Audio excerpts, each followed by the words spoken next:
que es otro grupo de parásitos, eh, del cual nosotros vamos a ver aspectos de la biología parasitaria de ellos y entrar inmediatamente en algunos de los representantes de la orden Ciclofilidia que causan enfermedad en humanos, ¿no? Solo como resumen rápido y principalmente para la gente de Santiago, les voy a entrar con las características morfológicas de estos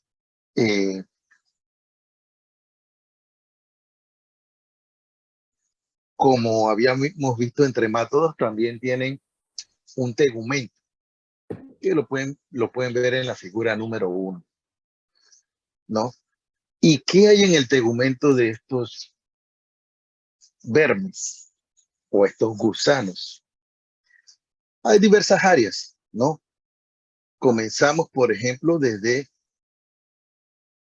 lo que es la membrana plasmática en la parte superior del tegumento, que separa el exterior de lo que es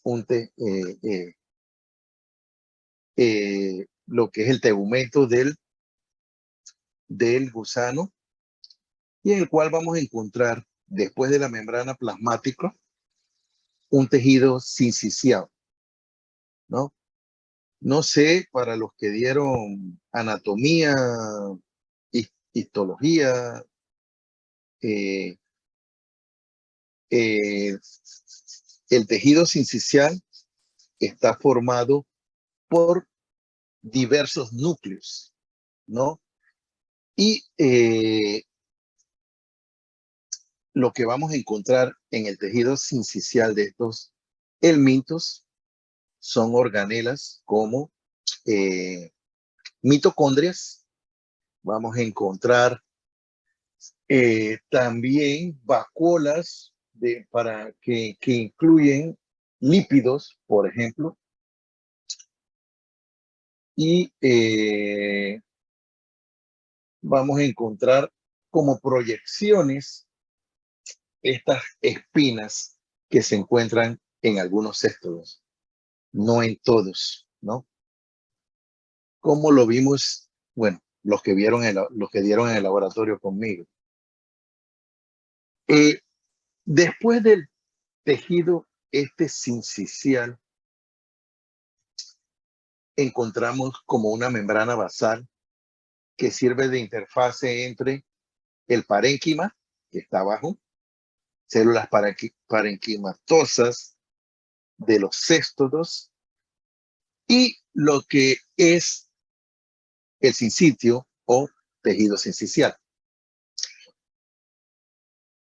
Después, inmediatamente, después de la membrana basal, nosotros podemos observar músculos longitudinales y músculos transversales que normalmente ayudan en la locomoción del cesto, ¿no? ¿Cómo se comunica el sistema de vesículas y de nutrientes y de enzimas que ayudan a la formación del tejido sincicial?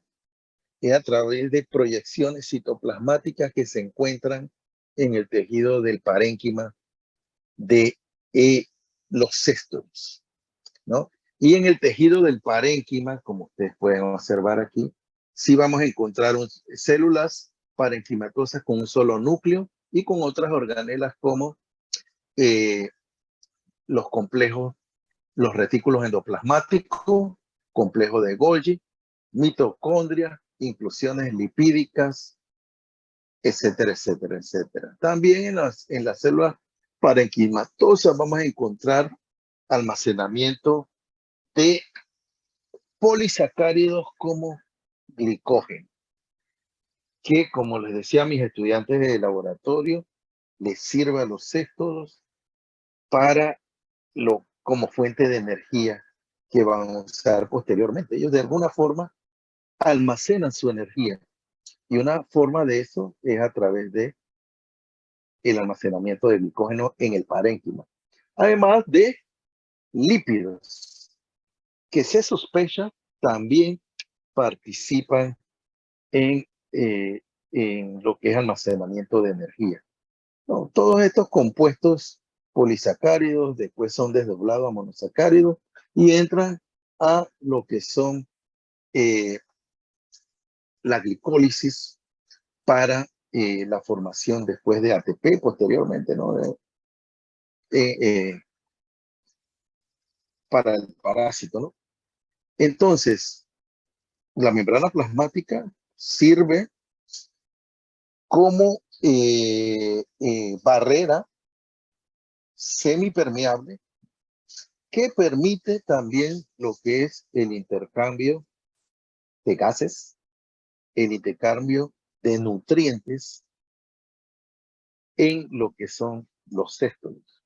Algunos son transportados activamente, otros pasivamente, otros por vesícula, por lo que son procesos como pinocitosis, endocitosis, etcétera, etcétera, etcétera.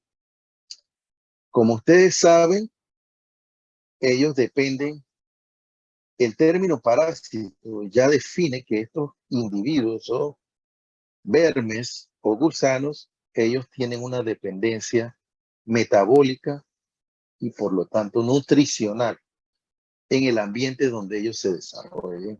Ellos tienen que contener compuestos inorgánicos, compuestos orgánicos, ¿no?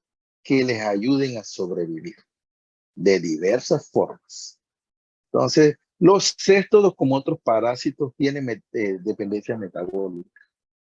Hay algunos aminoácidos que no existen en su metabolismo celular y tienen que contenerlo del medio ambiente donde ellos se encuentran, principalmente en sus hábitats, ¿no? Muchos de ellos en el intestino. Sí, en el sistema digestivo, y etcétera, y etcétera, y etcétera. ¿Qué pasa también con estos gusanos tan interesantes? Podemos observar en la figura que vemos a continuación que ellos tienen un cuerpo que está formado por una cabeza, le dicen cabeza, ¿no? Pero en realidad es el extremo anterior, en la cual tú vas a encontrar lo que es un escólex. Y dentro del escólex puedes encontrar diversas cosas, depende si es armado, si no es armado, ¿no? Que puedes encontrar ventosa, puedes encontrar hendiduras llamadas botriox, puedes encontrar escólex, ¿no? Sobre todo aquellos que son hexacantos, ¿no? Los que tienen. Y la disposición de estos, de estas, por ejemplo, las proyecciones como del escólex, la disposición en filas, por ejemplo, representa, representa una característica de valor taxonómico para entonces reconocer la especie o por lo menos el género de estos parásitos, ya sean ciclofilidios o pseudofilidios. Yo no sé si el profesor del laboratorio en Santiago les habló de los que son ciclofilidios y pseudofilidios, los dos principales órdenes que nosotros tenemos que estudiar en el laboratorio porque son parásitos causantes de enfermedad en humanos. Entonces, ¿qué más puedo decirles resumiendo la biología parasitaria de los céstodos? que ellos en su extremo anterior, además de lo que es el escólex y las hendiduras, ¿no? Que están en el escólex o las ventosas que encuentren allí. ¿Qué les iba a decir? Que estas, lo que es ventosas, lo que es botrios, lo que es el escólex, les sirve para adherirse en el hábitat donde ellos van a desarrollarse hasta la forma adulta, claro, en el hospedero definitivo.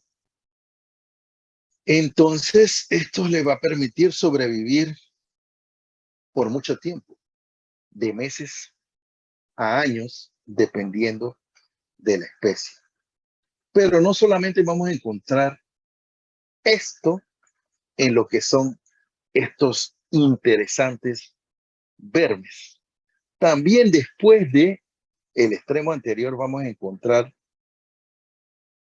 una parte corporal que denominamos, bueno, yo les voy a ir señalando. Aquí está lo que encontramos aquí, es el extremo anterior.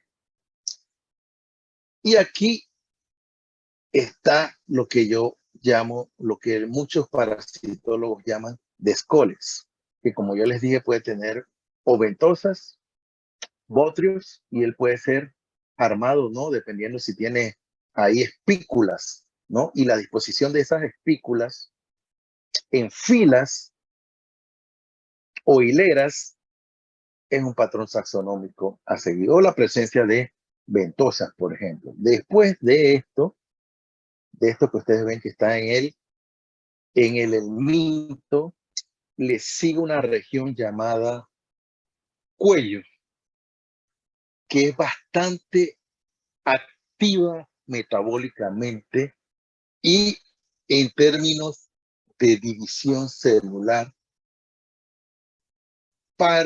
porque de ella se producen entonces los siguientes segmentos llamados proglótides. Esos proglótides tienen ciertas características específicas que también son patrones que definen o géneros o especies. Si ellos son alargados o son anchos, la disposición de los órganos masculinos y femeninos en estos segmentos o proglótides también definen género, especie, orden, tiene valor taxonómico. Entonces, ¿cómo se forman los proglótides? Los proglótides se forman a partir del cuello, se van formando. Y como yo explicaba en el laboratorio, los primeros segmentos o proglótides a formar tienen órganos definidos masculinos, ¿no? De allí en adelante, si ustedes siguen la longitud del cuerpo del gusano, van a encontrar segmentos más maduros que van a tener tanto los órganos masculinos como femeninos, ¿no? Ya esos son los llamados proglótides maduros. Los inmaduros son aquellos recién formados que se encuentran cerca del cuello, de lo que son los céstodos y que tienen órganos masculinos. Entonces, estos céstodos tienen también los que ya son maduros y que tienen los órganos masculinos y femeninos, como ustedes los pueden ver en esta figura aquí, ¿no? Que allí podemos, por ejemplo, observar el útero, ovarios, la vagina, las aberturas genital, que también es un patrón bastante, la posición de la abertura genital también define a nivel taxonómico una especie de otra, ¿no? Eso más otros patrones encontrados en otras regiones como en el Scolex, ¿no? Y también, por ejemplo, aquí hay uno, este creo que es de Tenia, en el cual pueden encontrar ovarios, la vagina, el poro uterino, el útero, y por aquí van a encontrar lo que son los órganos sexuales masculinos. Eso en los segmentos ya maduros, pero existen unos segmentos que, bueno, que se denominan en portugués son grávidos, que en el cual solo van a encontrar lo que es parte de los órganos sexuales femeninos, sobre todo el útero, llenos de huevos. No, estos segmentos, en la mayoría de los ciclofilidios, los proglótides grávidos, como yo le digo, ¿no? Otros jóvenes en el laboratorio le decían embarazados, ¿no? Estos proglótides grávidos tienden a, en los ciclofilidios, en esta orden de ciclofilidios, a sufrir lo que es un desprendimiento por un mecanismo llamado apólisis. Es una forma de diseminación, ¿no?, de su descendencia a través de los huevos. Se me había olvidado decirle que estos también son ovíparos, ¿no? Las hembras, digo, los proglótides producen huevos, ¿no? Y estos huevos les sirven para la diseminación de su descendencia. ¿Cómo se reproducen estos? Puede ser de dos formas. Una, los proglótides bastante jóvenes que solamente tienen el sexual, se pueden entrecruzar con proglótines más maduros que tienen el órgano sexual femenino. Fecundar los huevos y allí entonces comienza lo que es la embriogénesis para la producción de el embrión en sacanto y las larvas, ¿no? Sucesivas dependiendo del orden, si es ciclofilidios o pseudofilidios. Esto nada más como algo general que ustedes tienen que saber de los céstodos y que vienen en el examen parcial y semestral, ¿no? Además, ustedes van a encontrar larvas de diversos tipos. Unas que se pueden clasificar en las que forman quistes y las otras que nos forman quistes. Entonces, vamos a ver diferentes tipos de larvas dependiendo de las especies, ¿no? Por ejemplo, aquí en esta hilera tenemos ejemplos de larvas que se denominan sólidas, como son la procercoide y plerocercoide. Son larvas sólidas y se diferencian de lo que son larvas quísticas como el hidátide, el cenouro, el cisticerco y el cisticercoides. Ese tipo de larvas son quísticas y producen embriones hexacanto por poliembriogénesis, ¿sí? Y reproducción asexual. Así que lleven eso, tengan eso en mente en el examen parcial de teoría. ¿Qué más? Aquí hay un ejemplo de larva sólida, Endiphylobothrium latum, que lo veremos como primer representante hoy de ciclofilidias. Comenzamos con los ciclofilidios. La próxima semana seguimos con comenzamos con los pseudofilidios, y la próxima semana les muestro algunos ciclofilidios, ¿no? Y bueno, también tengo que anunciar que a los estudiantes de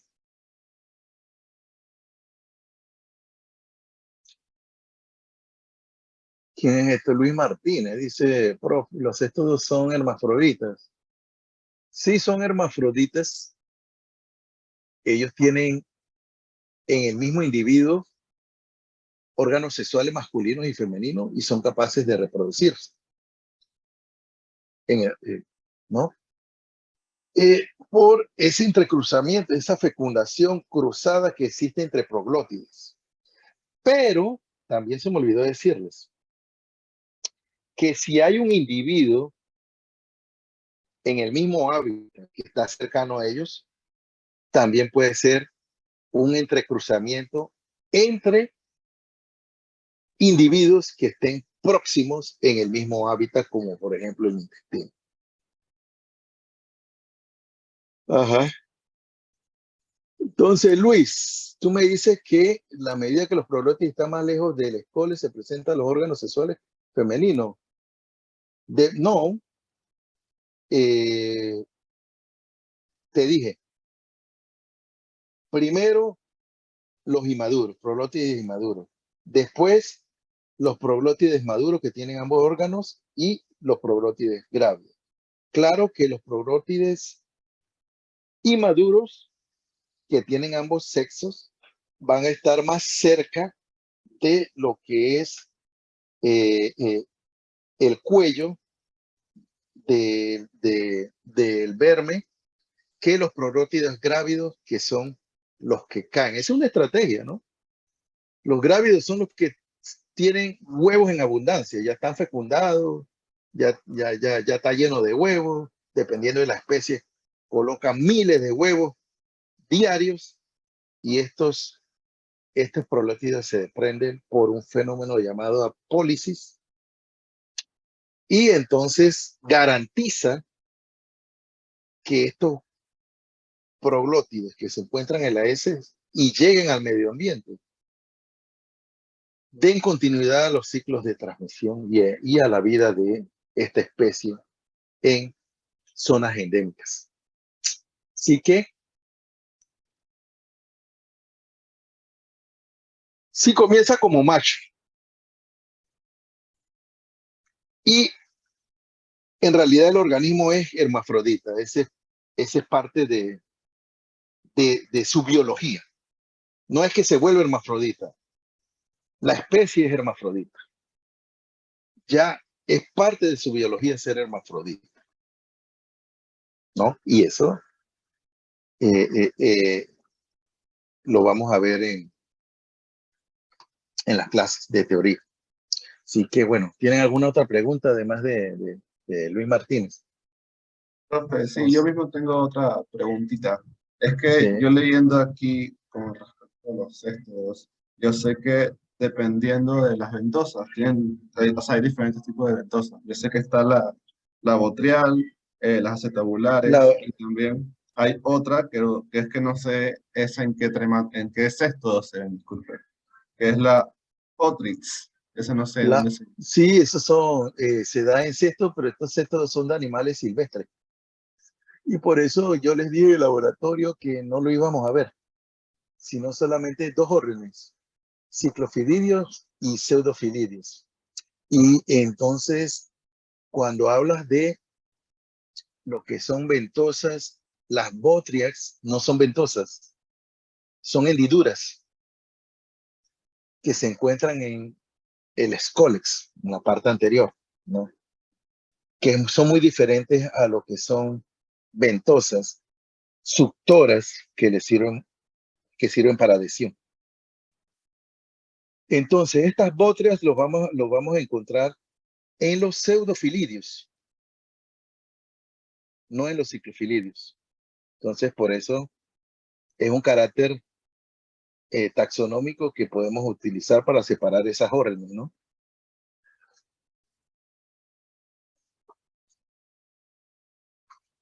¿Alguna otra pregunta?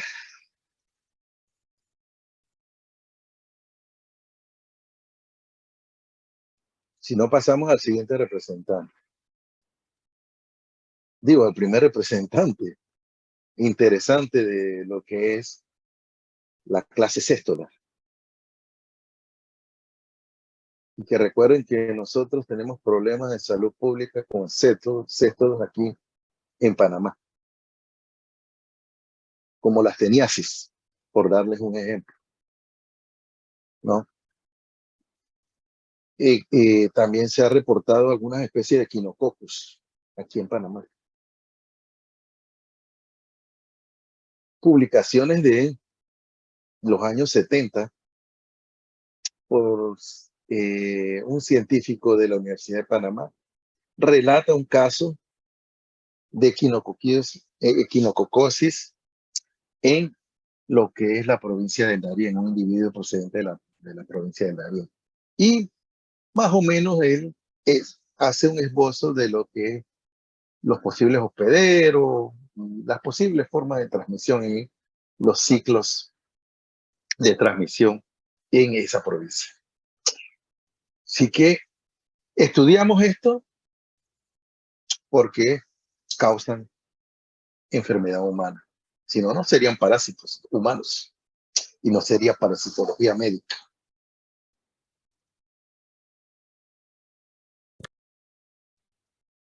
¿Alguna otra pregunta? Antes de entrar en lo que es el primer representante. Creo que no hay más preguntas, profe. Pregunten hoy porque mañana pregunto yo.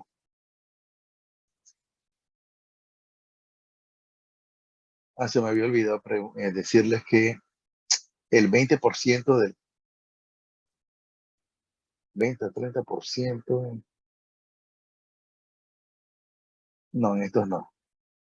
Sí que más. Bueno, eso está a grosso modo, bien resumido para ustedes los de Santiago. La parte esta de una introducción a los tremátodos. Digo, sexto de las cosas. Estamos en los sextos. Y bueno, vimos Profe, casos clínicos. disculpe, ¿podrías repetir? Es que no entendí. ¿Qué no entendiste? Usted habló algo como del 20% y después no, como que no sé si fui yo o no entendí o no concretó la idea que tenía. No concreté porque en realidad ese 20 a 30% es en otro grupo de parásitos, no en estos. En esto es mayor la cantidad de lípidos que tienen en el tegumento.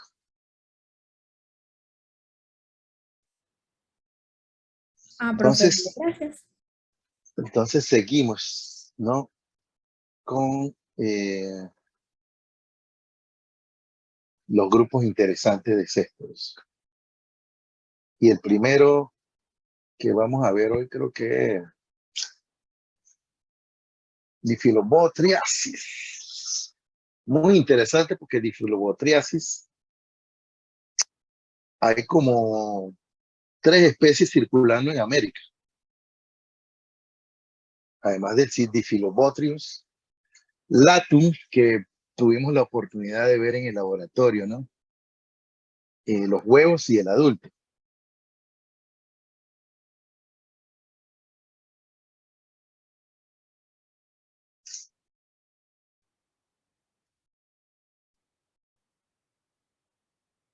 Entonces comenzamos con un pseudofilidio. Muy bonito, de la clase, digo, un cesto muy bonito, que llega a medir hasta 1 metro. No, este es más grande que lo que es las espirometras. Esta llega a tener varios metros, hasta 10 metros de longitud. Los representantes de el género Difelobotrys. Entonces vamos a definir. Oye, ¿ya tienen otra pregunta? Vamos a ver qué es esto. Ah, eso es en tremátodos, 20%. Seguimos. Oye, no quiere.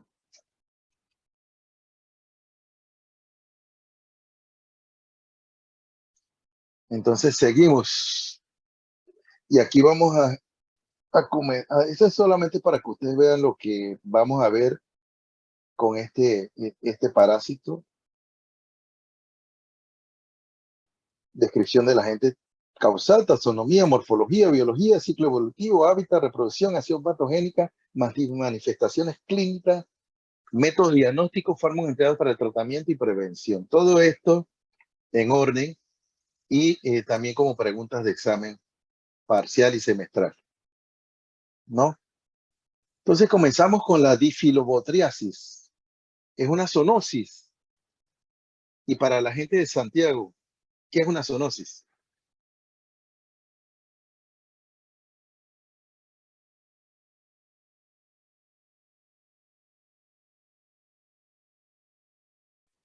Es cuando el parásito pasa de un animal al humano.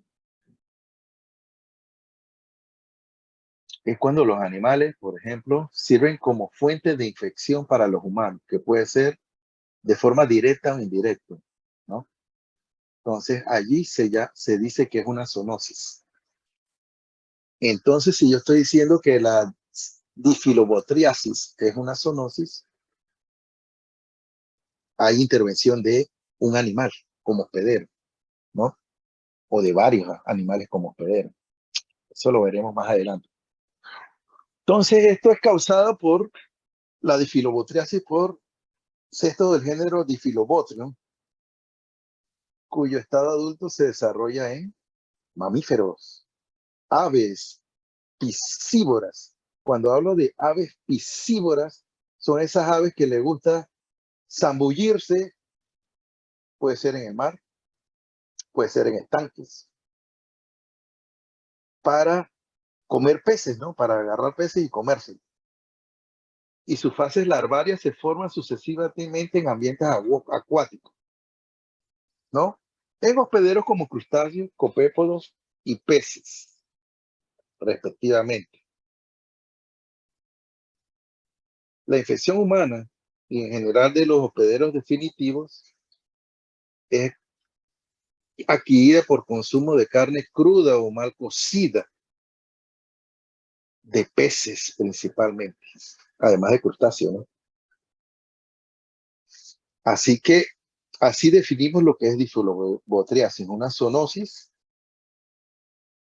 causada por cestos del género Diphyllobothrium, ¿no? Entonces aquí está la taxonomía reducida desde el reino Animalia, del filum Palatinmintes, la clase que estamos viendo, Cestoda. Allí entonces, a diferencia de otros, el orden es Diphyllobothridia, familia Diphyllobothridia, género Diphyllobothrium y, bueno, lo que yo revisé en la literatura me indica que hay 3 especies, pero ya verá más adelante que encontré una más. Además de Diphyllobothrium latum, Diphyllobothrium pacificum y Diphyllobothrium dendriticum, que ocurren en el hemisferio norte, tanto en el hemisferio norte como en el hemisferio sur de nuestro planeta. Hay una especie que ocurre solamente en el hemisferio norte y que lo van a ver más adelante.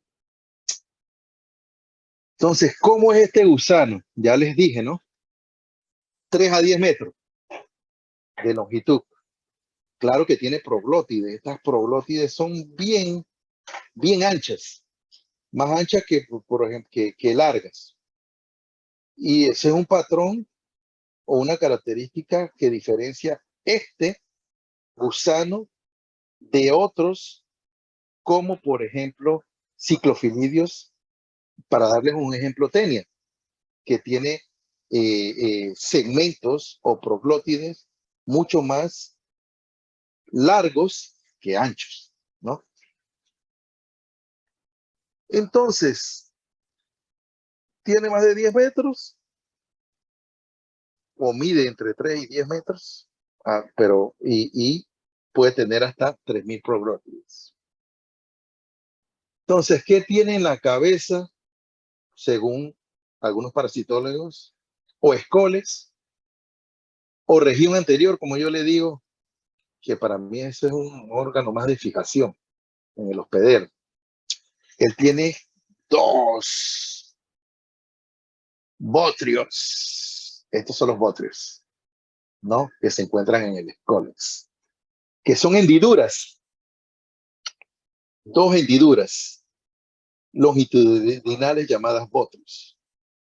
También tiene en la superficie ventral otro, los cuales los utilizan para fijarse en el huésped, en el intestino delgado del huésped. Estos no tienen ventosas ni tienen rostelo armado, como en el escoles de los ciclofilidios. Entonces, ¿qué vemos más en estos pseudofilidios? El cuello está situado cerca del escole y representa el extremo en crecimiento. Eso ya yo lo dije en lo que es las características generales de los cestos. Sí, entonces pasamos al el estróbilo, que aquí por ejemplo podemos ver un cemento maduro, ¿no? Que, como yo lo dije, es más ancho que largo y mide entre 10 a 20 milímetros de ancho y 2 a 4 milímetros de largo. Por eso ven que de ancho es mucho más grande y contiene los órganos reproductivos masculinos y femeninos, como lo dije en la parte introductoria. Entonces, los órganos femeninos tienen un ovario bilobulado. Déjame buscarlo. Aquí está, ¿ven? Los ovarios bilobulados, ambos en cada extremo, ¿no? Ustedes lo ven separando es el otipo. En el laboratorio nosotros estudiamos que el otipo es parte de lo que es el sistema reproductor femenino, y es que allí es donde se moldean los huevos, ¿no? Y que lo que son las glándulas vitellinas participan en ese proceso de formación de las cáscaras de estos huevos y todas estas cosas. Eso ya lo dije, esta pregunta de examen también, semestral y de laboratorio. Entonces, ¿qué más tienen? Útero en forma de roseta, ¿no? Vamos a buscar el útero. El útero está aquí, forma de roseta, enrollado, como lo ven aquí, glándulas vitelinas diseminadas a través del proglótide y tiene una vagina, que está aquí.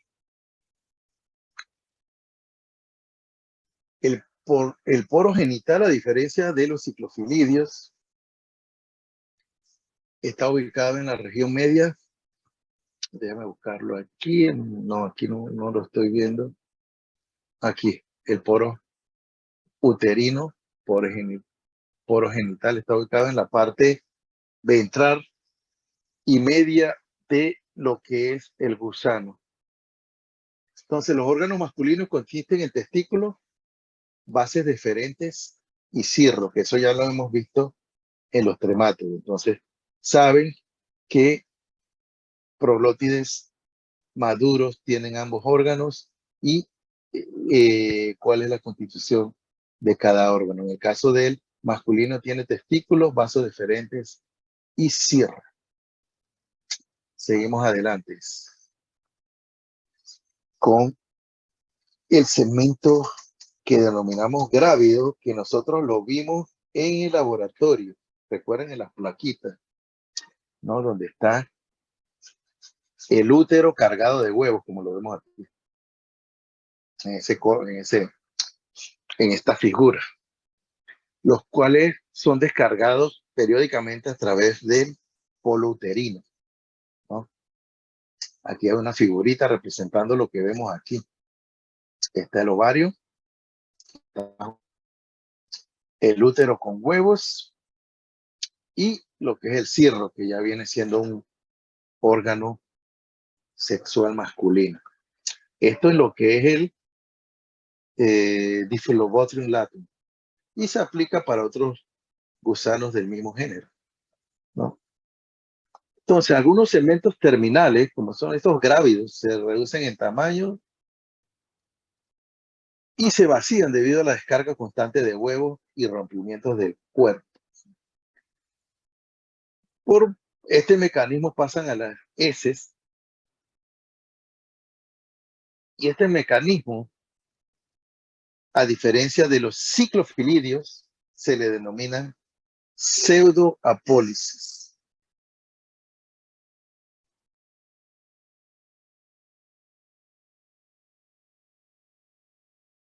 Entonces seguimos con los huevos. Los huevos fertilizados son ovales, como lo pueden ver aquí en la A.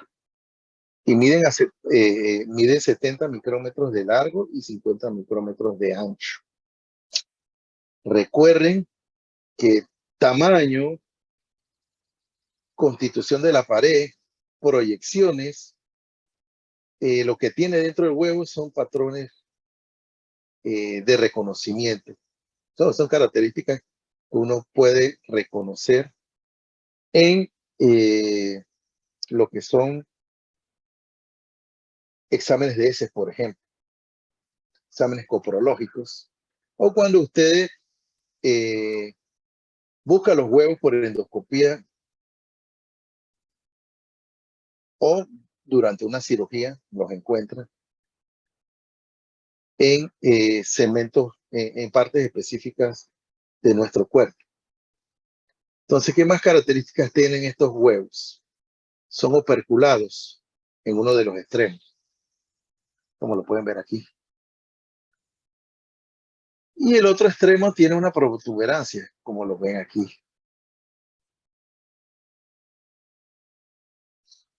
Entonces, cuando son puestos en las heces, no son embrionados, ellos embrionan después y se rodean entonces por la cáscara. Bueno, la cáscara ya está lista desde que sale el embrión del osito para el útero, ¿no? Pero bueno, aquí el tamaño, el opérculo, también tiene pared gruesa, ¿no? A diferencia de otros que tienen pared más fina. Entonces, ¿qué tienen estos huevos embrionados? Larvas oncóforas, hexacanto, encerradas por una membrana ciliar. Yo no recuerdo, por ejemplo, bueno, les mencioné que ellos tienen una larva. Esta larva se dice que es hexacanta en especies que tienen escólex.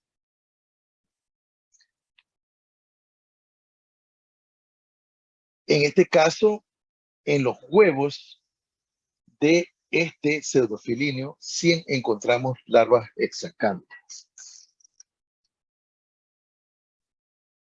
¿Qué más en la morfología?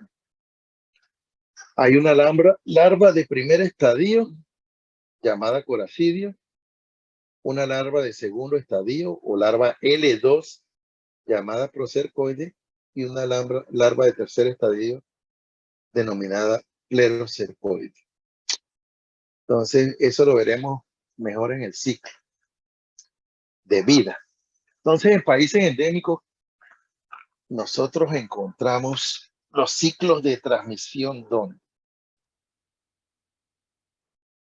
estanques, por ejemplo, de agua dulce, riachuelos de agua dulce, donde se dan todas las condiciones. Más adelante les hablaré de las condiciones socioeconómicas de los individuos llamados, ¿cómo es que yo le llamaba a ellos? Riberinos, porque ellos viven en la ribera de estos cuerpos de agua. En estos sitios endémicos, el hombre, como ustedes ven aquí, representa el principal hospedero definitivo. a diferencia de otros ciclofilidios que vamos a ver más adelante. El hombre en el Diphyllobothrium latum es el principal hospedero. Este ciclo también se parece a los de otros Diphyllobothrium y vale para todos ellos. Entonces, ¿qué pasa? Las hembras ponen sus huevos. Ah, no, también se me olvidó mencionar. Existen otros hospederos definitivos en lugares endémicos, como son los perros y los gatos, que ayudan a lo que es la perpetuación de los ciclos de vida de estas céstodos en lugares endémicos. También colaboran allí, mantener ese ciclo de vida. Entonces, ¿qué pasa con, y hay una pregunta ahí? Diphyllobothrium caninum, yo no lo encontré en la literatura como caninum. En este caso, vamos a encontrar espirometras, que son otras, otro género dentro de lo que son lo que es la orden de pseudofilirios, que tienen como hospedero definitivo el perro. Pero en este caso, no encontré nada de Diphyllobothrium caninum, sino Diphyllobothrium latum en perro y espirometra, por ejemplo, como te digo, ¿cuál es? Para decirte un género, espirometra manzoni, por ejemplo, en felinos. Entonces, no encontré nada que diga que son Diphyllobothrium caninum, sino simplemente es el mismo Diphyllobothrium latum que encontramos también en perros y que lo usan como hospedero intermediario, ¿no? Entonces, pero acaso fundamentalmente el hombre, que es el principal hospedero definitivo, él es el que, por las condiciones socioeconómicas que tiene, ¿no? Él ayuda a la perpetuación de los ciclos de transmisión en su área.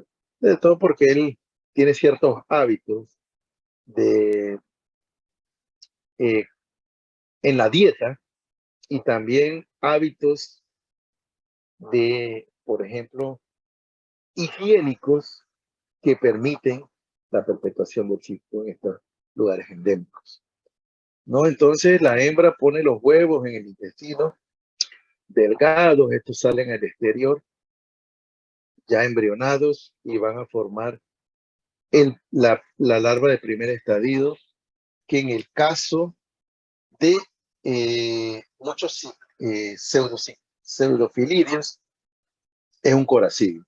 Ahí, claro, va a necesitar luz solar, humedad, condiciones osmorregulatorias, temperatura adecuada, para que se dé la eclosión del huevo y el surgimiento de esta larva de primer estadio, que son los coracidios. Aquí vamos a ver el huevo embrionado, la embriogénesis, hasta la formación del coracidio, ya dentro del huevo, y la eclosión del coracidio del huevo. Y este tiene que buscar un hospedero, un primer hospedero, ¿no? Que en este caso, un primer hospedero intermediario que representa lo que es un copépodo, ¿no? Entonces, para que ocurra el ciclo de transmisión, necesitamos un copépodo en estos cuerpos de agua. Entonces, en los casos clínicos que yo coloco en el laboratorio, Y en los exámenes, por ejemplo, a veces suelo preguntar sobre los ciclos de transmisión, la importancia de los hospederos intermediarios y sobre todo, por ejemplo, en estas enfermedades transmitidas por alimentos, en este caso, por peces, de los copépodos, ¿no?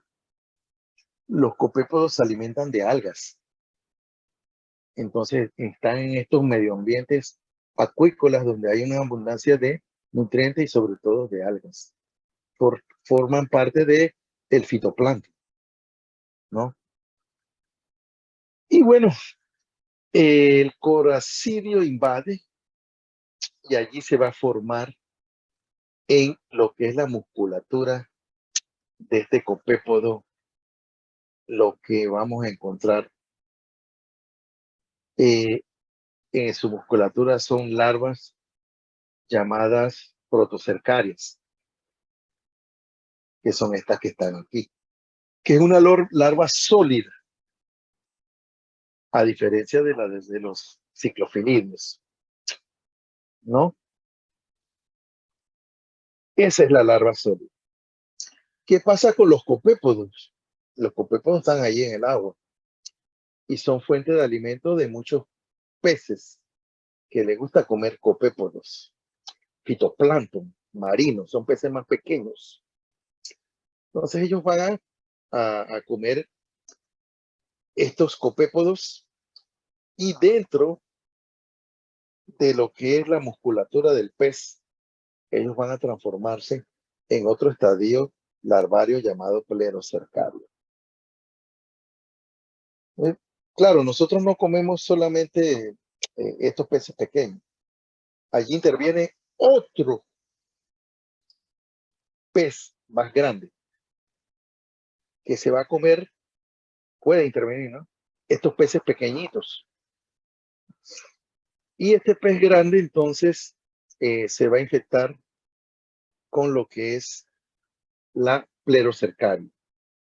Este es el que va a pescar el hombre,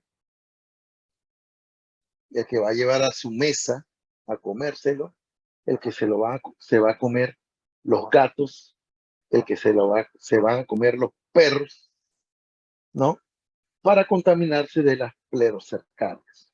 Y bueno, seguir la evolución, estas plerocercarias, hasta llegar al hábitat natural de ellos, que es el intestino delgado, y convertirse en un gusano adulto.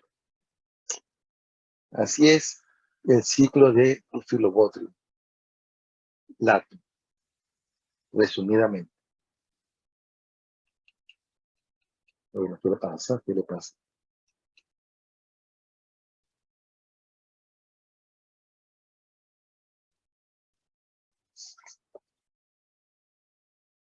Uh-huh.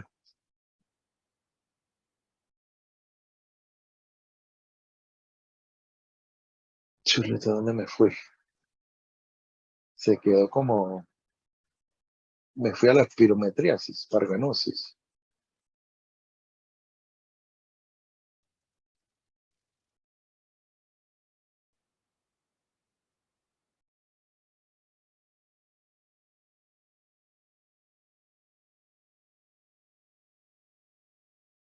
Bueno, me fui muy abajo. Estábamos por el ciclo de vida, ¿verdad?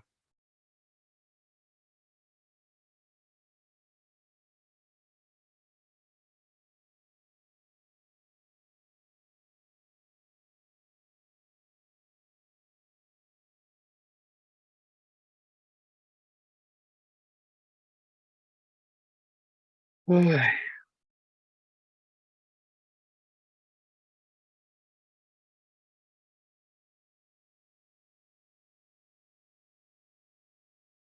Entonces comenzamos con algo de epidemiología. ¿Cómo se infecta uno? ¿Cómo se adquiere? Por consumo de carne, pescado cruda. Por ejemplo, los que les gusta el ceviche, los que les gusta el sushi, entre otros, o por lo menos pescado ahumado o insuficientemente cocido se pueden contaminar con estas clerocercoides. Entonces, lo que es Bifidobacterium latum y dendrítico se contraen a través de consumos de peces de agua dulce. Pero existe otra especie, la Bifidobacterium pacificum, que vamos a ver más adelante, que se adquiere por consumo de peces marinos o de estuario. Entonces ya ven que no solamente es en el ambiente, en los cuerpos de agua que son de agua dulce, pues. También ya se encuentra una especie de Bifidobacterium en ambientes marinos. Y verá más adelante las focas, ¿no? Que son hospederos definitivos de estos Bifidobacterium pacíficos. Entonces, la OMS nos dice que existen más o menos 9 millones de personas afectadas de filobotriasis. Y bueno, lo que yo encontré en la región de América, principalmente, Suramérica, donde ha sido bastante estudiada por la introducción de salmódidos en estas áreas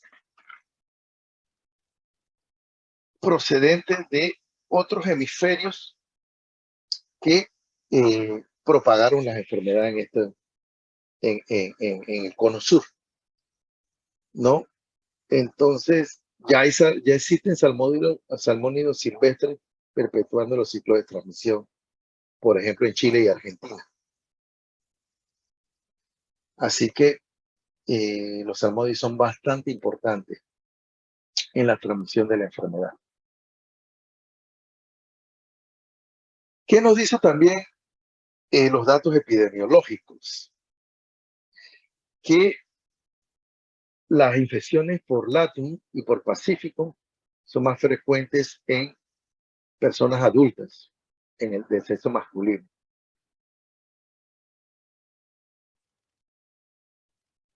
Cuando hablamos en la forma de infección, pero más de tipo ocupacional, vemos que los pescadores que les gusta comer peces recién capturados, ¿no?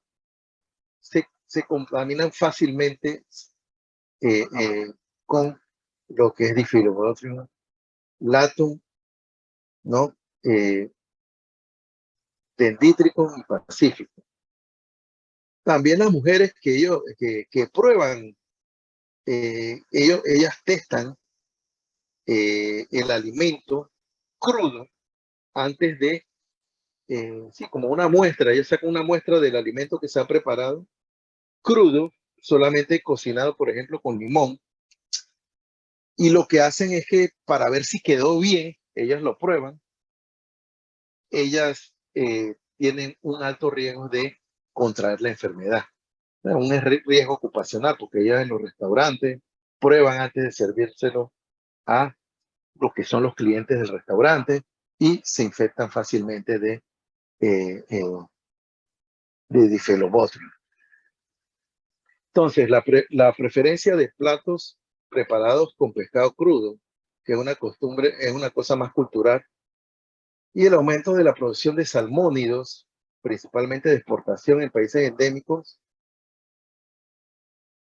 ha contribuido a incrementar la infección en distintos países.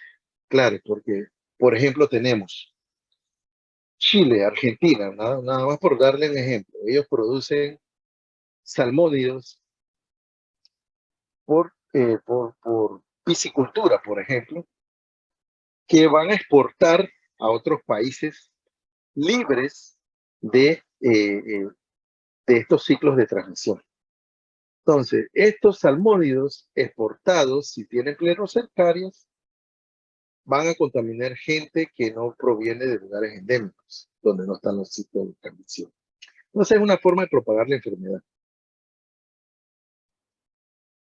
Otra forma de propagar la enfermedad o de mantener los ciclos de transmisión en lugares endémicos es, claro, las condiciones de muchas personas riberinas, que tienen condiciones sanitarias deficientes.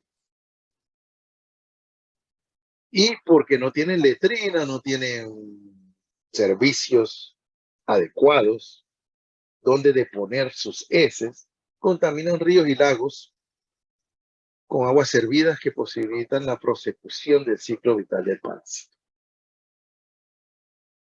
En Chile, por ejemplo, los peces infectados por Bifidobacterium en agua dulce se distribuyen en gran parte del país. Desde el paralelo, yo le puse a esto de qué grado, ¿no? En realidad es del paralelo 37 a 41 en lo que es Chile, ¿no? Entre esos paralelos, la prevalencia es bastante alta. Entonces, existen zonas en el mismo país con zonas con prevalencias que fluctúan entre 0.2 y 3.4%. En Argentina, que es el país vecino de aquí en Chile, podemos ver aquí, el primer caso autóctono fue reportado en 1983 después de la introducción de salmónidos en la región andino-patagónica, ¿no? En donde que es fría esa región andina patagónica, donde se encontraron Diphyllobotrium latum y Diphyllobotrium dendriticum en estas áreas donde se dieron casos, ¿no? De transmisión ya autóctona, después de la introducción de peces salmónidos de otros hemisferios. Entonces, cuando hablamos de hospederos de Diphyllobotrium latum y dendrítico, los principales hospederos de los que son pleurocircoides son los salmónidos.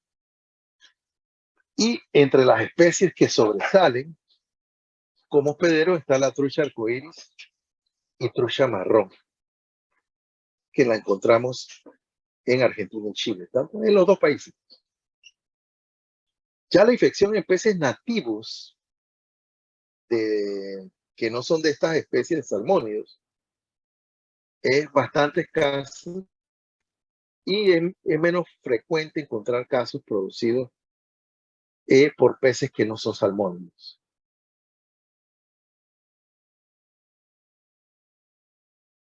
La infección de Dendriticum en salmónidos suele ser bastante leve, ¿sí? O sea que no encuentras muchas plerocercarias en los músculos de salmónidos en estas áreas. Chile, Argentina, por ejemplo. Y por Dendriticum tener en su ciclo de vida una ave como hospedero definitivo es poco frecuente, ¿no? Encontrar casos humanos, de infección humanos en este país, debido también a las siguientes cosas, siguientes razones. Las infecciones en las gaviotas, mamíferos, incluyendo el humano, es de corta duración y no sobrepasa los 7 meses. Esto para Dendriticum. Se disminuye entonces la probabilidad de encontrar casos en contraposición a la infección por Delatum, que suele perdurar por varios años. Entonces, en ese ciclo de transmisión en la cual participan gaviotas como hospederos definitivos y algunos mamíferos silvestres, también incluyendo el humano, la infección suele ser de corta duración en el Dendriticum.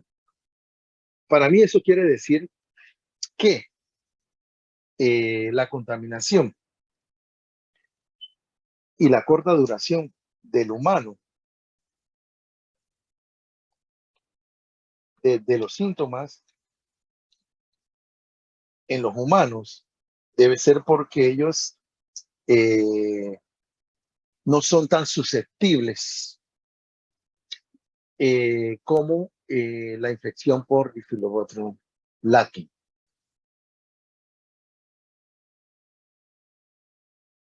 Entonces, otra cosa que caracteriza esas zonas endémicas en Chile, en Argentina, es que no se encuentra mucho dendrítico a nivel muscular en los salmónidos. Entonces, las aves son más susceptibles al dendrítico que los mamíferos. ¿Por qué? Debe ser que dendrítico tiene como preferencia las aves como hospederos definitivos, más que los mamíferos, porque los mamíferos son menos sensibles a la infección.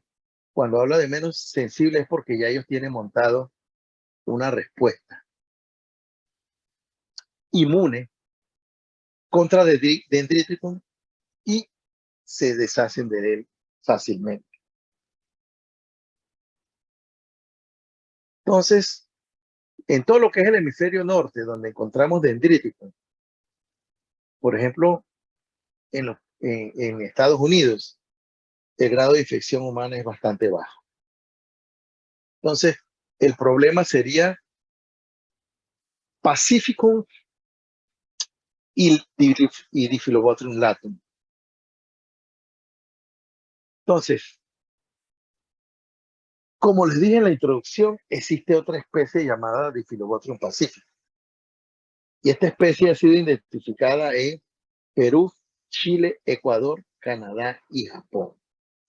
Y ojo que si se encuentra en Perú y Chile, puede ser que también se encuentre en otros países vecinos en donde poco se ha estudiado esta enfermedad. Por ejemplo, el primer caso de difilobacteriasis fue reportado en Perú en 1957 y en Chile en 1976.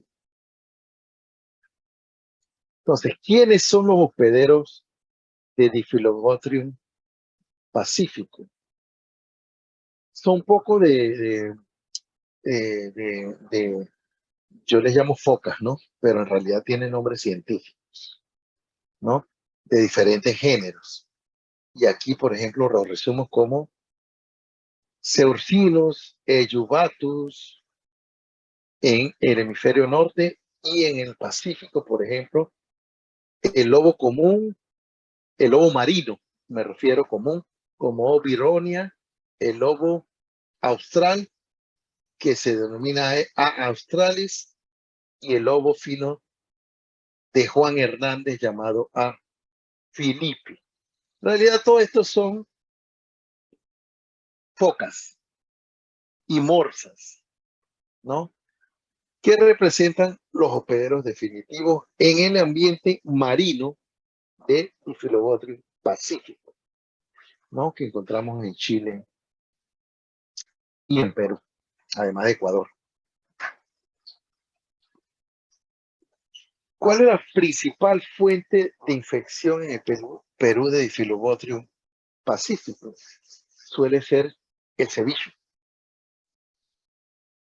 además de otros platos que ellos comen crudos, llamado tiradito y el chinguirito, que todos son basados en, llevan en su composición la receta peces crudos. Entonces allí es que los peruanos se contaminan con plerocercarias de Diphyllobacterium pacificum. También estudios han reportado que en la musculatura de peces frescos, o sea, que se han pescado recientemente, como por ejemplo el congrio, que es el que vemos aquí en la imagen, se ha registrado infección por plerocercoides de alrededor de 1%. Entonces, ellos también les gusta comer congrio.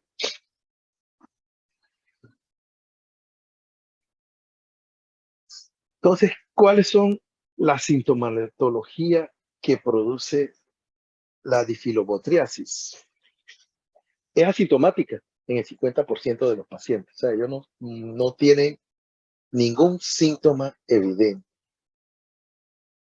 Entonces, si son asintomáticos y ellos no saben, ¿qué ustedes creen que va a acontecer en los lugares endémicos? Eso facilita la perpetuación de los ciclos de transmisión. Porque ellos continúan defecando en ambientes acuícolas, en ambientes marinos, en el caso de Pacífico, y como no están enfermos, pues siguen contaminando los ríos, lagos, estuarios con los huevos, que va a ayudar a perpetuar los ciclos de transmisión. Ojo que los síntomas en general se parecen mucho a los de teniasis. Entonces, entre ellos podemos mencionar, por ejemplo, la disminución de peso, lo que es astenia, adinamia, anorexia, bulimia, y una cosa característica es ansias por comer sal. Estos individuos que están infectados por Diphyllobotrium latum tienen muchas ansias por comer sal. Otros síntomas digestivos pueden presentarse como epigastralgias, náuseas, vómito, meteorismo, diarrea alternada con estitiques. También se presentan síntomas nerviosos como sensación de vergüenza, adormecimiento de extremidades y preocupación. Entonces, todo esto es un cuadro clínico bastante general que en realidad se confunde con muchos cuadros clínicos de inclusive otros céstodos como las tenias, ¿no? También existen síntomas alérgicos como prurito cutáneo. Y encontramos en los pacientes con frecuencias en las heces eliminación pasiva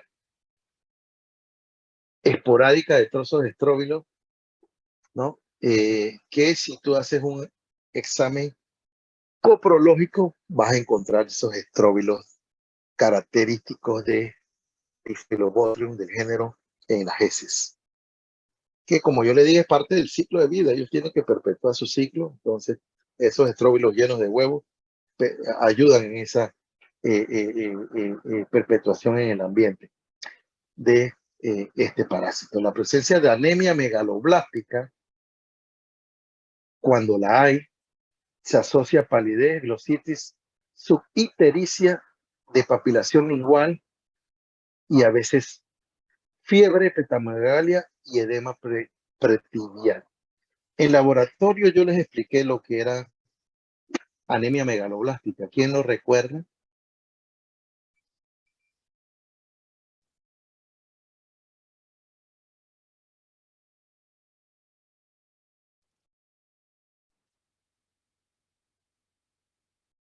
¿Por qué se forma anemia megaloblástica en Diphyllobotrium en pacientes con Diphyllobotrium latum?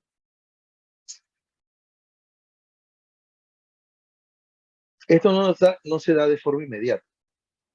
La anemia megaloblástica se da, puede comenzar 1 a 2 años después de que aparecen los adultos en el intestino delgado del hospedero definitivo. En este caso, por ejemplo, el de mayor importancia en los ciclos endémicos, el humano. ¿Y por qué tiene que ser megaloblástico?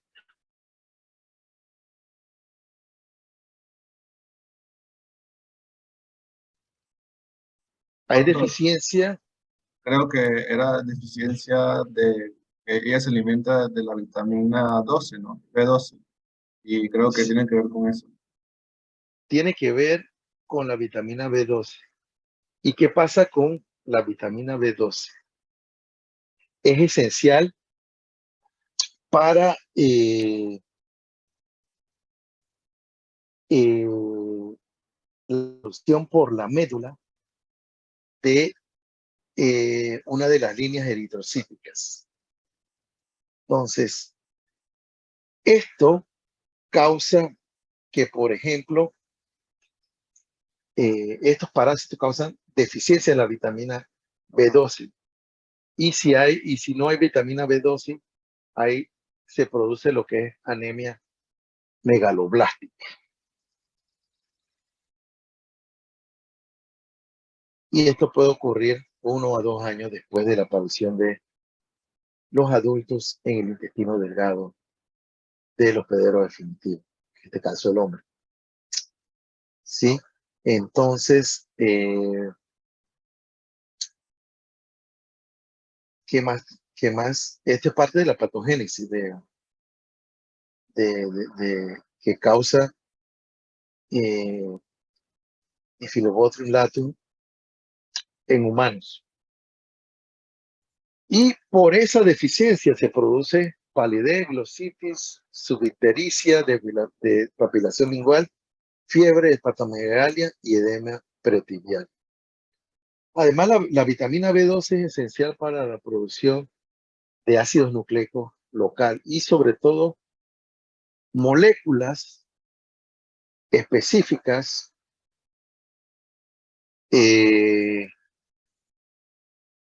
constituidas por ácidos nucleicos que participan en la médula ósea de la formación del ramal eritroide, ¿no?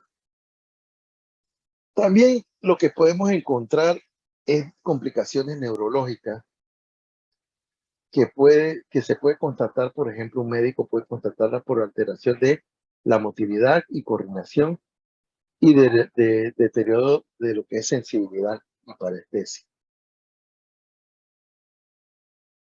Bueno, en el intestino delgado, el reporte de obstrucción es bastante raro.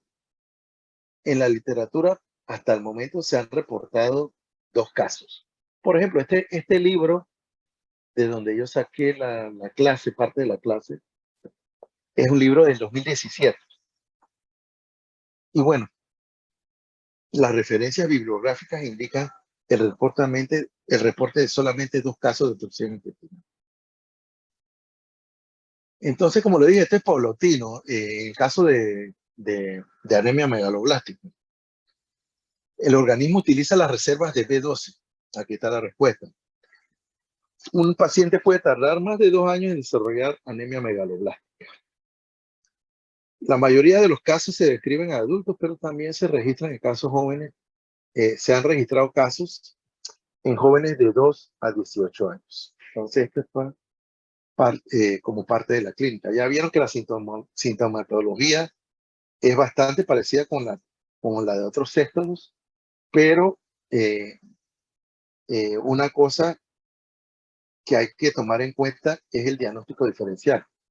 Y el diagnóstico diferencial tenemos que hacerlo.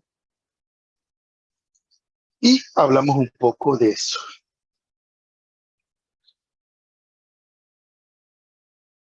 Es importante el estudio de la morfología de los huevos de Phyllobothrium en las heces para cerrar lo que es el diagnóstico, ¿no?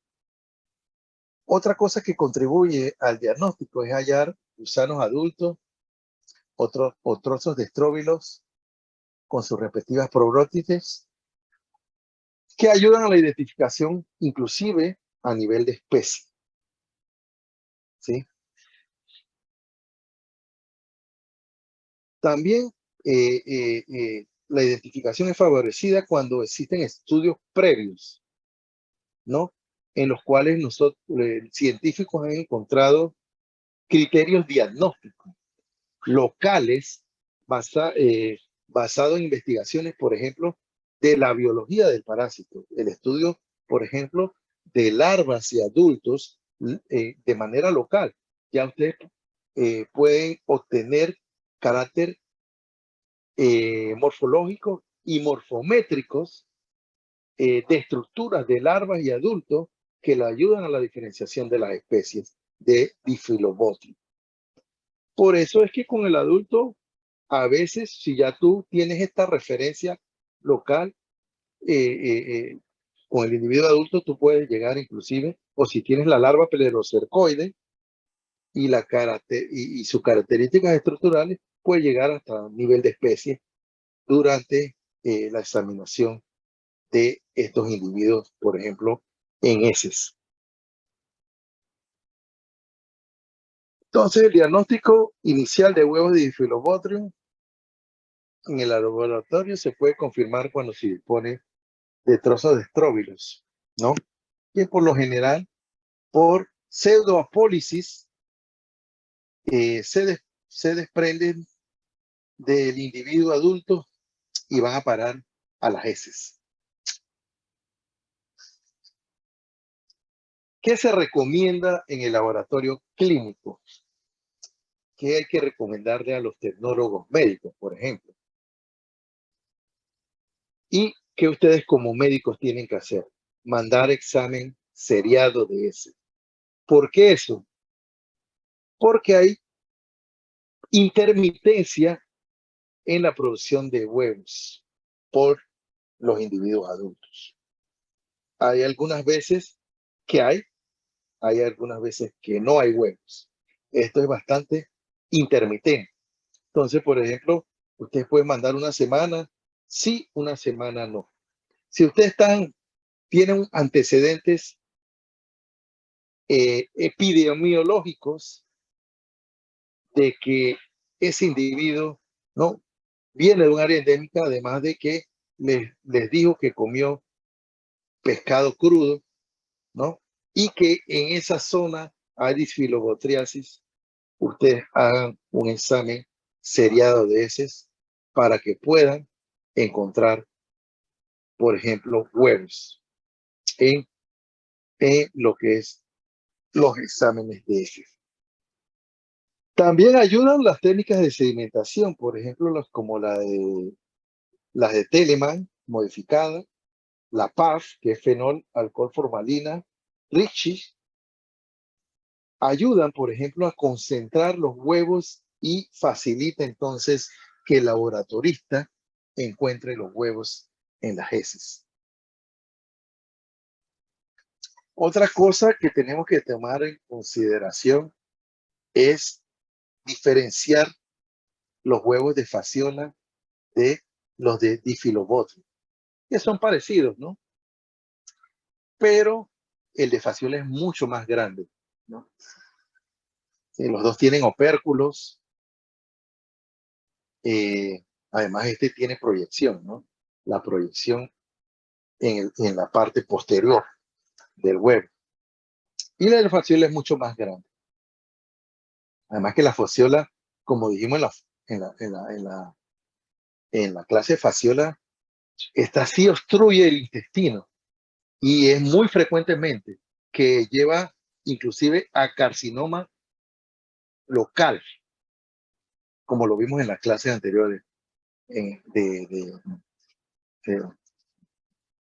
la cual vimos a Fasciola, ¿sí? Otra cosa que les quería decir es que, bueno, el diagnóstico molecular también ayuda. ¿Y en qué casos ayuda en el diagnóstico de disfilobotriasis?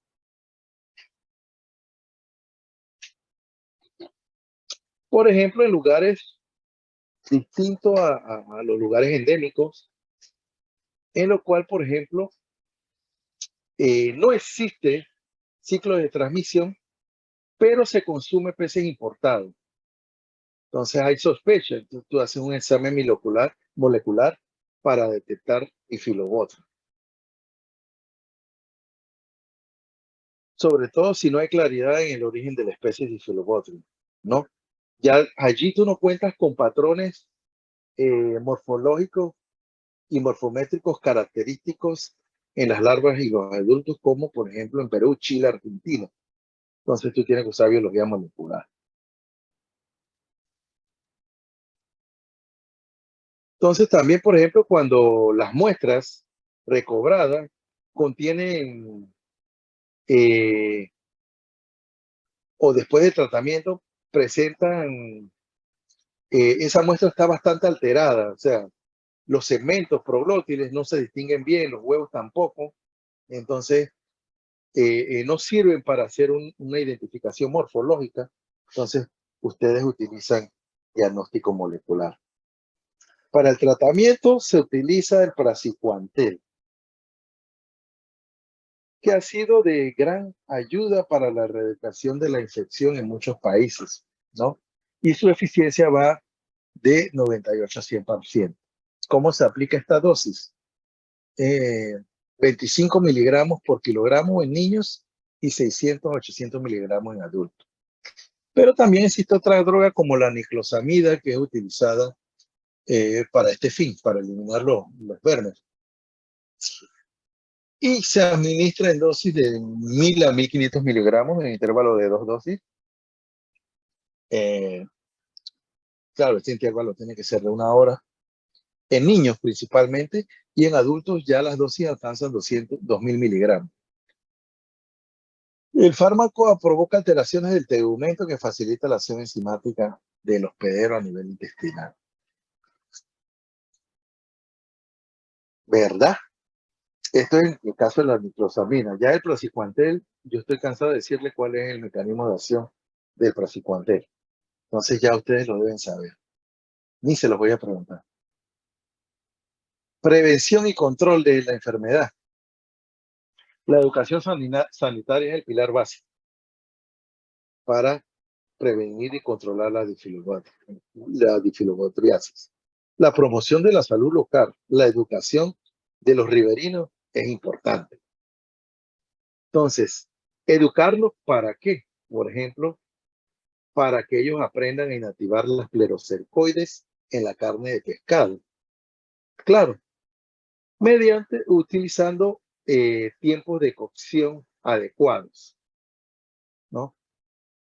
Que puede ser, por ejemplo, a 56 grados por al menos 5 minutos, o, por ejemplo, usar congelamiento a menos 10 grados Celsius por 72 horas o 18 grados Celsius por 24 horas. Este congelamiento y estas temperaturas un poco altas ayudan a la destrucción de las plerocercales, ¿no? En el caso de que el pez sea ahumado, tiene que ser ahumado a 56 grados. No puede ser ahumado en frío, por ejemplo. O tiene que ser congelado a menos 10 o menos 18 grados antes de ahumarlo, ¿sí? El congelamiento a menos 20 grados debe ser previo a la elaboración de la comida a base de pescado crudo. Pero si usted va a hacer ceviche, tú agarras el pez, ¿no? Si tú estás allá en Perú, estás allá en Chile, en Argentina, y te gustó un pez, lo compraste en el mercado. O incluso tú eres un dueño de restaurante allá en Chile, ustedes tienen cadenas de restaurantes, ¿no? De marisco allá en Chile. Tú lo que haces es que el pez fresco lo metes a menos 20 grados Celsius, ¿no? Para destruir los plerocercoides antes de hacer tu ceviche o cualquier comida a base de pescado crudo. O sea, yo puse de que judo, no, en realidad es jugo de limón. No mata inmediatamente las larvas. Que mucha gente les gusta hacer ceviche solamente de que colocando el pescado unas horas con el jugo de limón. Y cuando tú colocas cuando haces el ceviche con jugo de limón, y no utilizas temperatura, no congelas el pez antes, tienes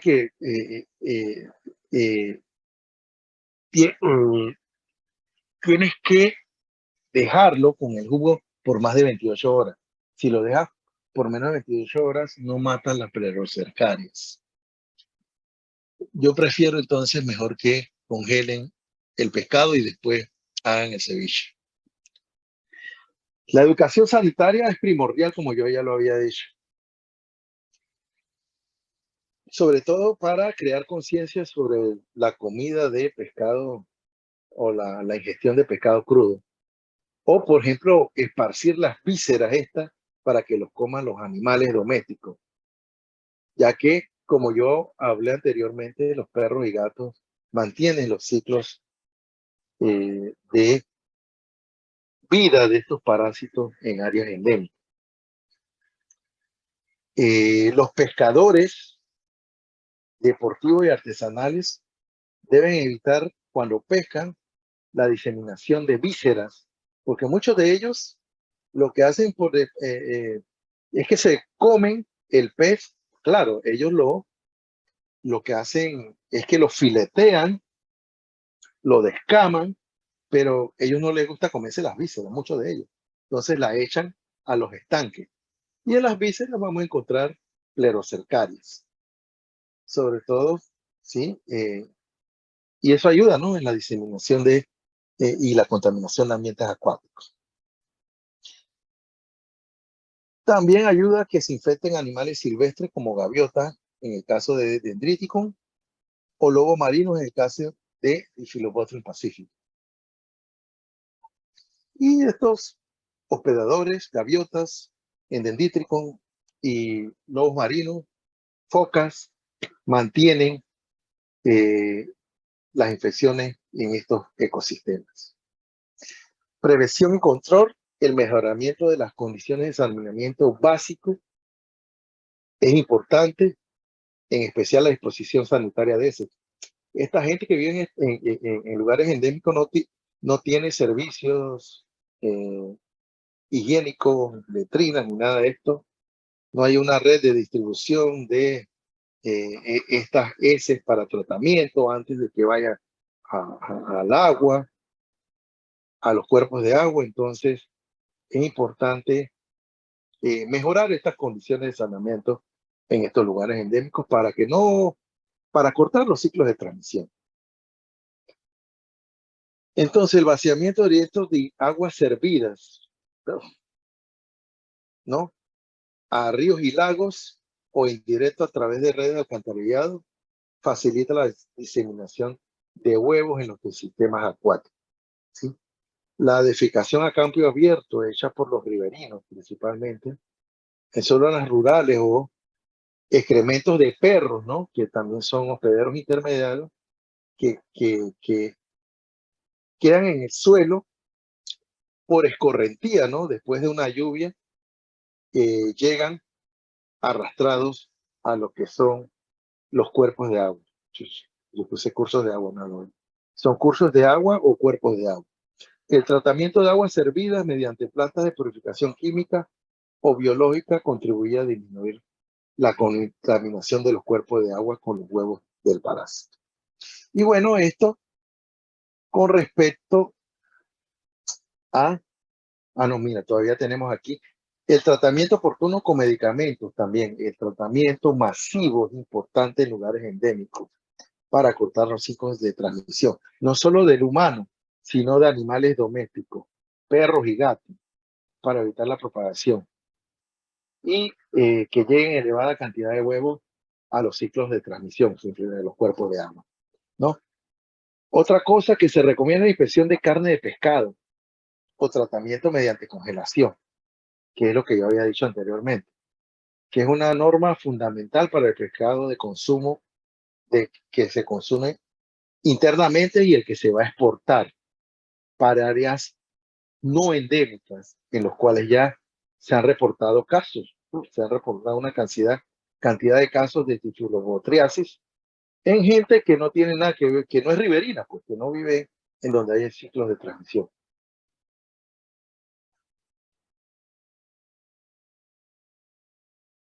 Entonces, bueno, eso con respecto a Diphyllobothriasis. Son las 6:10 y la gente de Santiago tiene clases, ¿verdad? Sí, profe. Entonces, quería decirles que yo voy a seguir mañana a las 7 de la noche con el siguiente representante de los ciclofilidios. En este caso, vamos a presentar lo que es esparganosis, que es producida por una larva sólida de principalmente el género Spirometra, otro pseudofilidio. Así que los veré mañana, sí, los que puedan, ¿no? Y los que no puedan, repasan a sus compañeros. ¿Alguna pregunta?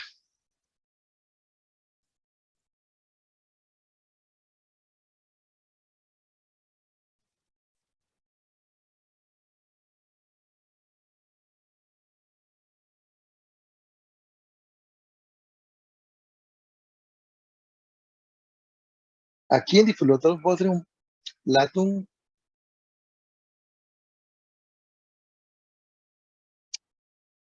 es interesante la anemia megaloblástica.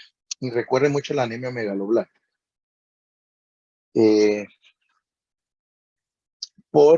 producida por el consumo de vitamina B12 del adulto en el intestino delgado del hospedero humano. Esto produce deficiencia de vitamina y esto afecta lo que es la la generación de eritrocitos en la médula espinal y eso lleva a un cuadro de anemia. Y eso principalmente porque la médula espinal se ve afectada directamente porque no hay vitamina B12. No hay producción local de ciertos compuestos que ayudan en la producción de eritrocitos normales en esta médula. Sobre todo estos compuestos químicos orgánicos, estas moléculas orgánicas que dependen de ácidos nucleicos, como por ejemplo AMP cíclico.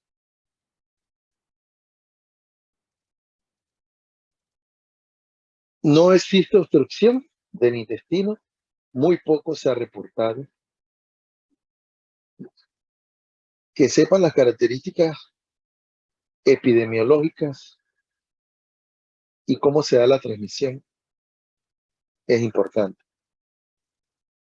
Que sepan que en América ya existen casos de difilobotriasis en el cono sur y cómo surgieron esos casos. Y hay casos autóctonos. Y que sepan que existen 3 especies circulando en América. Es importante en Diphylobothra.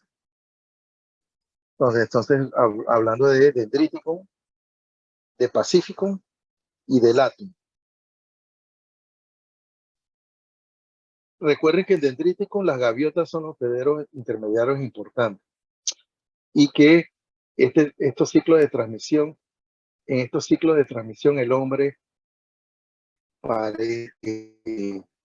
es, es bastante refractario a la infección y esta infección se mantiene por corto plazo en el individuo humano.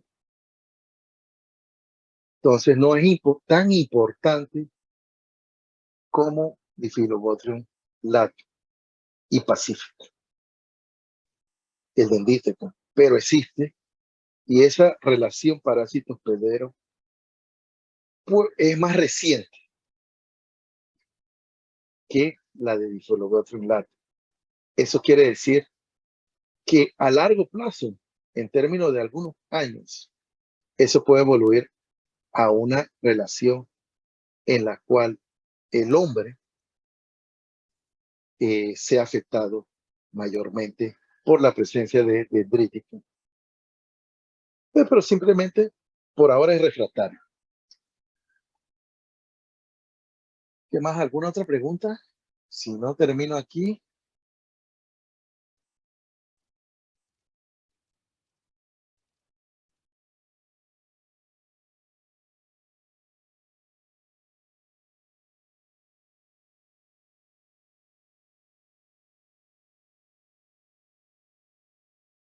Recuerden el Prosecuantel también. Y la niclosamida para el tratamiento de esta enfermedad transmitida por alimento, por peces.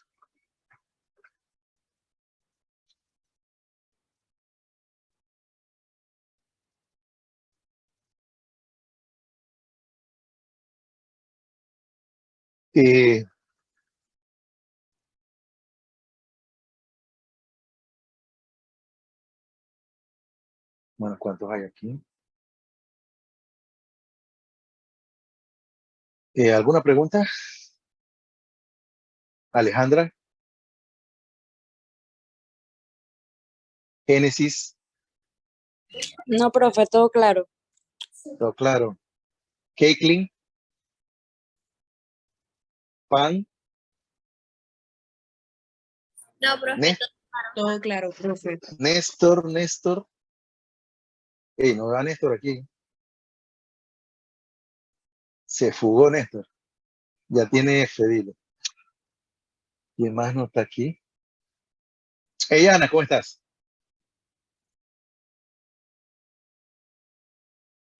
Hola, profe. Hola. Esta Ana es de Santiago, ¿verdad? No, yo soy la de Panamá, una de las de Panamá. Una de las de Panamá. Entonces, ¿quién más está aquí? Hey, no está San. ¿Qué le pasó a San? Se pavió.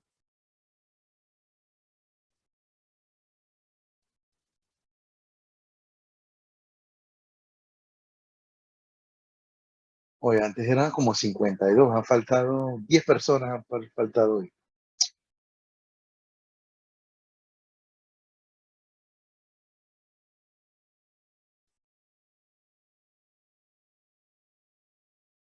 Bueno, entonces mañana a las 7, si pueden, entren para seguir